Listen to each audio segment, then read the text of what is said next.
जय श्री राम दोस्तों, स्वागत है हमारे शास्त्रा फ्यूचर यूट्यूब चैनल पे। दोस्तों, अगर आप अपने जीवन में कुछ नया सीखना चाहते हैं तो हमारे इस चैनल को सब्सक्राइब कर ले।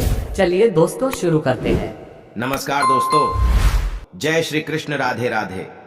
घर में गरीबी और दरिद्रता क्यों आती है, जानिए इन 8 कारणों से गरीबी दूर करने के लिए और दरिद्रता भगाने के लिए उसका उपाय। दोस्तों, हम आज आपको बताएंगे कि घर में दरिद्रता और गरीबी क्यों आती है। दरिद्रता और गरीबी आने के बहुत सारे कारण हो सकते हैं।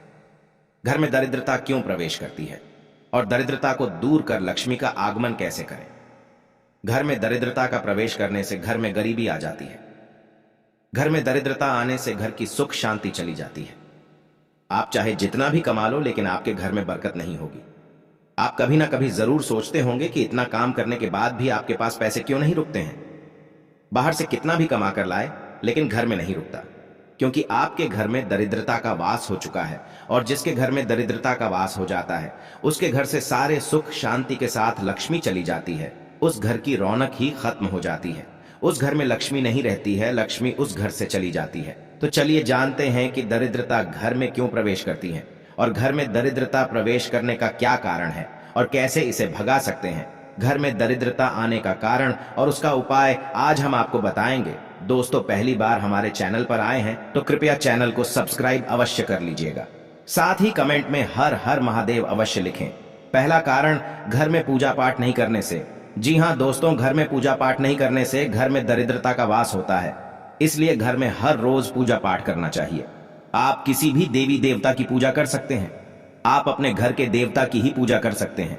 घर में आप शंकर भगवान, विष्णु भगवान, माता लक्ष्मी, गणेश जी जैसे अनेकों देवी देवताओं का प्रतिमा या फोटो लगाकर रोजाना उनकी पूजा करनी चाहिए।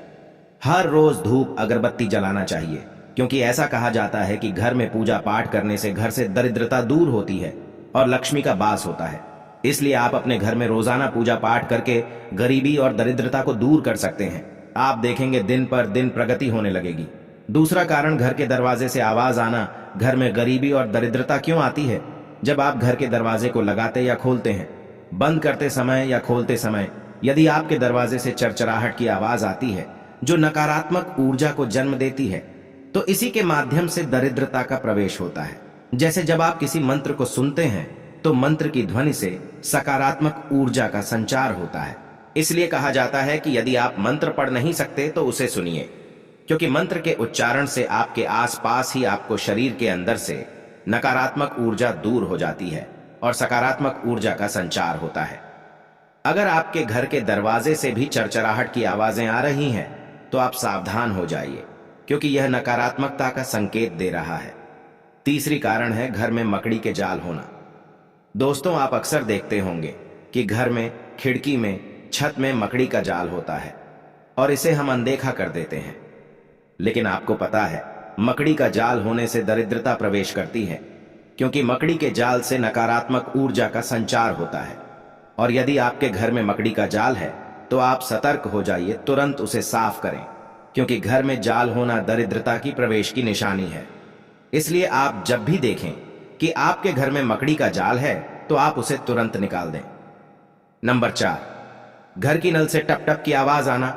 यदि आपके घर के नल खराब हैं और उससे हमेशा पानी लीक होता है, जिसके गिरने से टप टप की आवाज आती है, जिसे अशुभ माना गया है, जो नकारात्मक ऊर्जा का संचार करती है, जिससे आपके घर में दरिद्रता का वास होता है।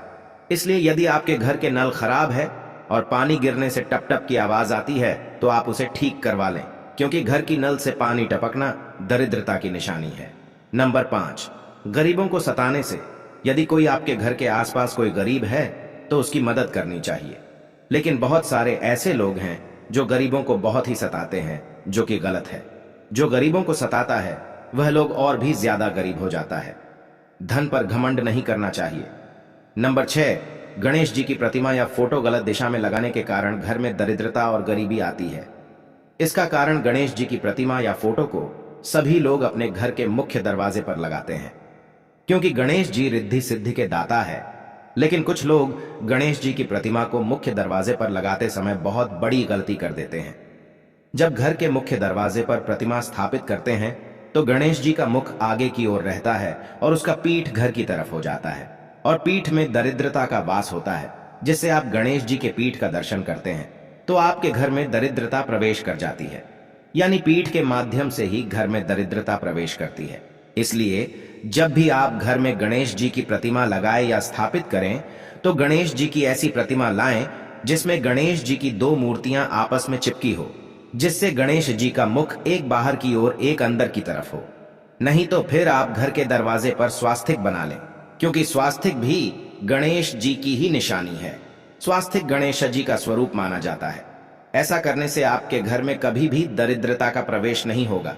घर में टूटी हुई झाड़ू रखने के कारण, जी हां दोस्तों, यदि आपके घर में टूटी हुई झाड़ू है तो आपके घर में दरिद्रता प्रवेश कर सकती है।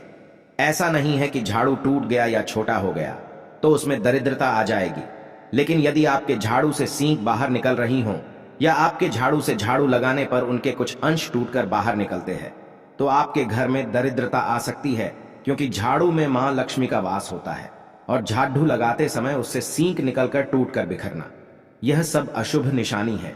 यानी आप अपने घर की लक्ष्मी को तोड़ तोड़ कर बाहर कर रहे हैं और आपके घर में दरिद्रता प्रवेश कर रही है। इसलिए इस प्रकार की झाड़ू को आप बदल दें अथवा उसे मजबूती से बांध दें। नंबर 8, पति पत्नी को एक थाली में खाना खाने से दरिद्रता आती है। शास्त्रों में बताया जाता है कि पति पत्नी को एक थाली में खाना खाने से घर में गरीबी और दरिद्रता आती है। जिस घर में पति और पत्नी एक थाली में एक साथ खाना खाते हैं उसे वास्तु दोष का पाप लगता है। उसके घर से लक्ष्मी चली जाती है और उसके घर में दरिद्रता का वास हो जाता है। उस घर में कभी भी कोई भी व्यक्ति सुख शांति से नहीं रह पाते हैं और हमेशा उस घर में लड़ाई झगड़ा होता है। अगर इस वास्तु दोष से बचना चाहते हैं तो कभी भी पति पत्नी को एक थाली में भोजन नहीं करना चाहिए। नंबर 9, घर में झगड़े होने के कारण, यदि आपके घर में झगड़ा या लड़ाई होता है तो समझ जाइए कि आपके घर में दरिद्रता का प्रवेश हो चुका है या फिर होने वाला है। आप सोच रहे होंगे कि छोटी मोटी लड़ाई झगड़ा तो हर घर में होता है, तो क्या हर घर में दरिद्रता का वास होता है? तो मैं आपको बता दूं, जब किसी विशेष समय पर घर में लड़ाई होती है, जैसे प्रातःकाल का समय भोजन करते समय, जब घर में कोई शुभ कार्य हो रहा हो, इस समय यदि आपके घर में लड़ाई झगड़ा होता है तो आप समझ जाइए कि आपके घर में दरिद्रता का प्रवेश हो रहा है। घर में दरिद्रता के प्रवेश होने से बचने के लिए घर में लड़ाई झगड़ा ना करें, घर में शांति बनाए रखें और एक दूसरे से मिलकर रहें। नंबर 10, टूटे हुए बर्तन में खाना खाने से, टूटे हुए बर्तन में खाना खाने से भी घर में दरिद्रता और गरीबी आ जाती है। टूटे हुए बर्तन में यदि आप खाना खाते हैं तो इसे वास्तु दोष माना जाता है। आप बहुत से लोगों को बोलते हुए सुने होंगे कि टूटी हुए थाली में खाना नहीं खाना चाहिए, क्योंकि टूटी हुए थाली में दरिद्रता का वास होता है, जिस कारण से घर में गरीबी और दरिद्रता का प्रवेश होता है। इसलिए यदि आपके घर में कोई टूटी हुई थाली हो तो आप उसमें भोजन ना करें। नंबर 11, खड़े होकर पेशाब करने से, खड़े होकर पेशाब करना भी एक वास्तु दोष माना गया है, क्योंकि जब हम खड़े होकर पेशाब करते हैं तो पेशाब के कुछ छींटे हमारे पैर पर गिरते हैं और पेशाब की छींटें पैर पर गिरना वास्तु दोष माना गया है और इसी कारण से घर में दरिद्रता प्रवेश होती है। यदि आप इससे बचना चाहते हैं तो बैठकर पेशाब करें या फिर पेशाब के छींटे अपने पैर पर गिरने ना दें। तो दोस्तों, आप भी इन उपायों को अपनाकर गरीबी और दरिद्रता से बच सकते हैं। तो दोस्तों, वीडियो अच्छी लगे तो वीडियो को लाइक और चैनल को सब्सक्राइब अवश्य करें और साथ ही कमेंट में जय माता लक्ष्मी अवश्य लिखें, जिससे आपके घर में धन की कभी कमी ना हो।